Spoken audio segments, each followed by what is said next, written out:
champ since the Dub did it in 2017 and 2018. Tim McMahon joining us from there at OKC. And of course, the big storyline here as well is Kevin Durant, who has been the model of consistency as of late. He's gone 12 straight seasons, averaging 25 points a game on 50% shooting. That is the longest streak in NBA history. The only other player to do so in 10 straight, your boy Shaq from 1994 to 2003. So let's go back to OKC. Also there in the same arena is our NBA reporter, Michael C. Wright. We know that all eyes are on KD's debut tonight. What are you hearing about Houston's plans with this lineup? Well, it's going to be a gigantic lineup, Elm. You're talking about the shortest guy in that lineup being 6'7" and point guard of Ben Thompson. Kevin Durant, he will be playing the 2 guard. Then you've got Jabari Smith Jr., you've got Alperen Sengun, and Steven Adams. So that is a humongous lineup. But, El, let me tell you, you can't really set this thing in stone because what the Rockets want to do is sort of experiment and figure out what works, what doesn't work, just things that they can use later on in the season. One thing that they did kind of stumble upon with Fred VanVleet's season-ending injury was the fact that they can facilitate offense from a bunch of different people. You know, whether that's Kevin Durant, whether that's Sengun, whether that is Reed Shepherd, Amen Thompson, lots of facilitators. And it's sort of a thing that they just stumbled on, and they feel like that is going to help them when they play with all these different lineups. Yeah, sharing the offensive wealth, although we don't love that, Michael C. Wright. We want someone to go crazy. So keep in mind that the most points a Houston player has had in the season opener is 44 by James Harden in 2020. We will see if KD can outdo him tonight. Michael C. Wright joining us there on the scene in OKC. You know, it's a big night in the NBA when our friend Michael Wilbon is blessing the program. And Wilbon, we know KD just turned 37 last month. Give me realistic expectations for him and this Rockets team this season. Ooh, they got big expectations, and they've been undermined a little bit, El, by not having Fred VanVleet. Mm-hmm. And people may look at this and say, oh, wait a minute, they have the following people, and they have just a growing, exploding Amen Thompson, among others. But VanVleet was critical to what Houston did last year. And without that shooting and that veteran presence, oh, wait, he already has a championship ring, I think Houston may wind up being a team we're watching at some point in a few weeks, because he's not coming back anytime soon, VanVleet, to make a deal. What do you do to augment that roster to help just sort of direct it, keep it going in that direction, and keep the momentum you don't want to lose from VanVleet going? But Houston's still going to be in there challenging. That's a really talented roster. I mentioned Amen Thompson. Kevin Durant, of course, is the closer in everybody's mind, it seems, the kind of player Houston did not have last season. Mm-hmm. And so Durant leaves a place that they couldn't possibly win, Phoenix, and goes to a place where you've got a roster. I mean, remember, when you've got Sengun and Steven Adams, you've got size, you've got shooting, you've got depth, and now you bring the experience of Durant. So the expectations are high. Yeah. Does it mean I expect them to overtake OKC and maybe another team? Not so fast. Yeah, well, I mean, listen, he talked about that, and you talked about the roster needing a bit of a boost. He claims, or at least has intimated, that's why he took a pay cut and less money so that they would have some flexibility to improve the roster. But you do mention OKC, and certainly they've got a big giant target on their back because they won. Which team do you think is the biggest threat to the Thunder in the West? Well, I'm not alone in this. It seems to be a trendy pick now in the West, and that's the Denver Nuggets. Mm-hmm. And there's no more dependent on like 3 players.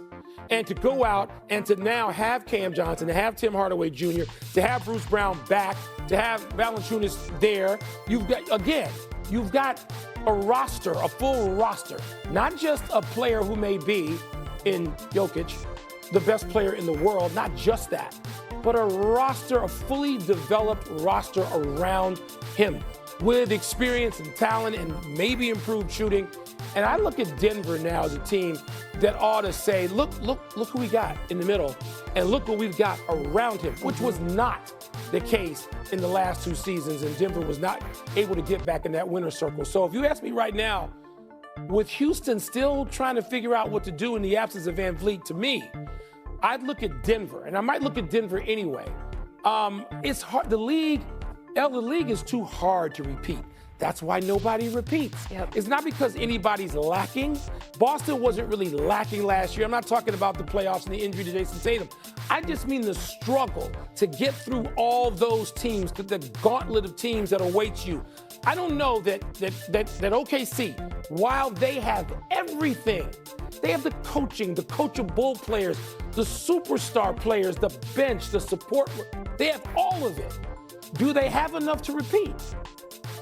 I'm not ready to go there, and I think Denver is one of the teams that's ready to take them head on come springtime.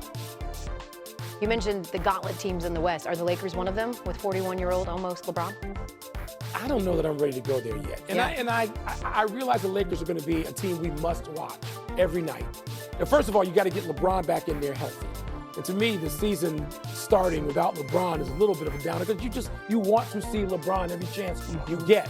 But DeAndre Ayton is critical to what the Lakers are going to do or not this season, because if he's the 2021 version of DeAndre Ayton, the guy who was in the middle holding it down when the Suns went to the NBA Finals, then yes, the Lakers can be part of that discussion with a recommitted or newly committed Luka Doncic. And I don't mean just conditioning. I mean defense, which I hope to see, or you can forget this discussion. But with LeBron and Luka and DeAndre Ayton, if they are all out there and ready and able, yes, the Lakers will be part of that conversation. But as we sit here on opening night and we don't know yet about LeBron, it's hard to have them part of that conversation. And by the way, the Golden State Warriors, let's not forget about them and sort of the roster they've put together, again, with the Lakers and Warriors. Health of two of the great players in the history of sports in the world, in LeBron and Steph Curry. How healthy are they going to be? How consistently are they going to be able to be at their greatest will determine or go a long way toward determining how far those teams can go by spring. By the way, I find it so funny as I talk to someone who is also like me in the over 40 club. Like, LeBron's the closest thing we have to a superhero. How relatable is it that he has sciatica? Like, that's very 40 up. Like, I don't even know what that is, but it just feels like something that needs to be treated with a pill or because, El, you're not old enough yet, I am, to know what sciatica is. So I'm keeping my fingers crossed for LeBron. He's in the category. Look, he and Tom Brady, they play through everything, right? So part of me is thinking, okay, LeBron's going to do this. Yeah. And then part of me is saying, you know what? We just can't take LeBron James's presence for granted. Absolutely. We can't. Yep. And nor Steph Curry. So I'm hoping sciatica get out, leave them alone. We don't want that. You're whack, sciatica, go. Michael Wilbon, you are not whack. We are going to let you go, but we never want to. Thank you. Kids, I mean, what a reunion this is. Everyone's been waiting for it. Opening night. So we're going to get right to it. Perk, we want Perk predictions for the season. We're not wasting time. MVP, who you got? Well, I'm glad we finally got to basketball and left football. Football was yesterday. Let's live in the moment. We're talking about today, and since we're talking about today, damn it, the Lakers are playing today, and that means Luka is playing, and I got him as my MVP frontrunner. With no LeBron James right now, Luka that is in shape. We saw Luka last year that was depressed from being traded, out of shape, battling through injuries, and he still was going out there and putting up monster numbers. Now he has the keys to the car. He's going to be driving. He knows he's the